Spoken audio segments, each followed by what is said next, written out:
packing unusually shaped fragile items.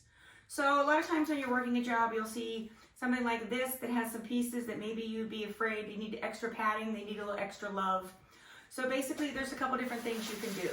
If you have tissue paper on site, the object of using the tissue paper and eventually the bubble wrap is to make the object as square as possible, to take away the edges that could break off.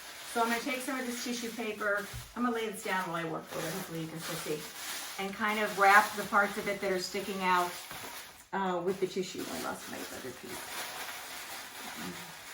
I can still feel that thumb. I need that other piece back. So again, it's almost like to take away the edges.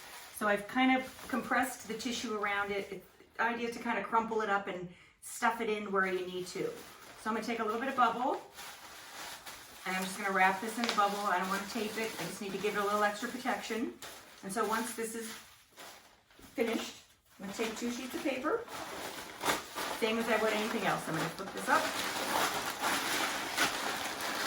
and I'm going to fold it over and wrap it up. Again, because it was a statue, how it lived like this, so it goes inside the box like that. And that's how you work with bubble wrap and tissue paper.